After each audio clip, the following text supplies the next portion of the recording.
ابو عثمان کہتے ہیں کہ انس رضی اللہ عنہ ہمارے سامنے بنی رفاعہ کی مسجد میں جو بصرہ میں ہے گزرے۔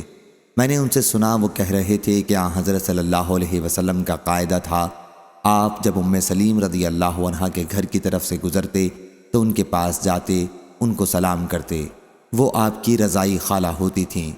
پھر انس رضی اللہ عنہ نے بیان کیا کہ ایک بار ایسا ہوا کہ حضرت صلی اللہ علیہ وسلم دولہا تھے، آپ نے زینب رضی اللہ عنہا سے نکاح کیا تھا، تو ام سلیم میری ماں مجھ سے کہنے لگیں اس وقت حضرت صلی اللہ علیہ وسلم کے پاس کچھ تحفہ بھیجیں تو اچھا ہے۔ میں نے کہا مناسب ہے۔ انہوں نے کھجور اور گھی اور پنیر ملا کر ایک ہانڈی میں حلوہ بنایا اور میرے ہاتھ میں دے کر حضرت صلی اللہ علیہ وسلم کے پاس بھجوایا۔ میں لے کر آپ کے پاس چلا، جب پہنچا تو آپ نے فرمایا کہ رکھ دے اور جا کر فلاں فلاں لوگوں کو بلا لا۔ آپ صلی اللہ علیہ وسلم نے ان کا نام لیا اور جو بھی کوئی تجھ کو راستے میں ملے اس کو بلا لے۔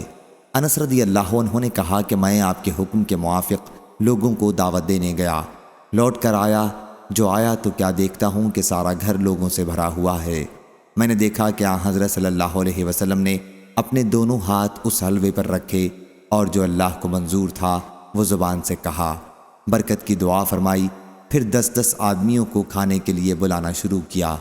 آپ ان سے فرماتے جاتے تھے اللہ کا نام لو اور ہر ایک آدمی اپنے آگے سے کھائے، رکابی کے بیچ میں ہاتھ نہ ڈالے، یہاں تک کہ سب لوگ کھا کر گھر کے باہر چل دیے۔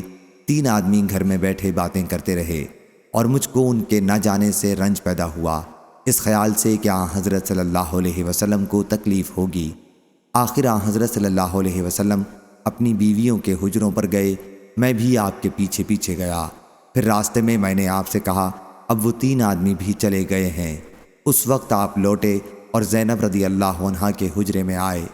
میں بھی حجرے ہی میں تھا، لیکن آپ صلی اللہ علیہ وسلم نے میرے اور اپنے بیچ میں پردہ ڈال دیا۔ آپ سورہ احزاب کی آیت پڑھ رہے تھے، مسلمانوں نبی کے گھروں میں نہ جایا کرو مگر جب کھانے کے لیے تم کو اندر آنے کی اجازت دی جائے اس وقت جاؤ، وہ بھی ایسا ٹھیک وقت دیکھ کر کہ کھانے کے پکنے کا انتظار نہ کرنا پڑے، البتہ جب بلائے جاؤ تو اندر آ جاؤ اور کھانے سے فارغ ہوتے ہی چل دو، باتوں میں لگ کر وہاں بیٹھے نہ رہا کرو۔ ایسا کرنے سے پیغمبر کو تکلیف ہوتی تھی، اس کو تم سے شرم آتی تھی کہ تم سے کہے کہ چلے جاؤ، اور اللہ تعالی حق بات میں نہیں شرماتا۔ ابو عثمان جعد بن دینار کہتے تھے کہ انس رضی اللہ عنہ کہا کرتے تھے کہ میں نے 10 برس تک متواتر حضرت صلی اللہ علیہ وسلم کی خدمت کی ہے۔ صحیح بخاری حدیث نمبر 5163۔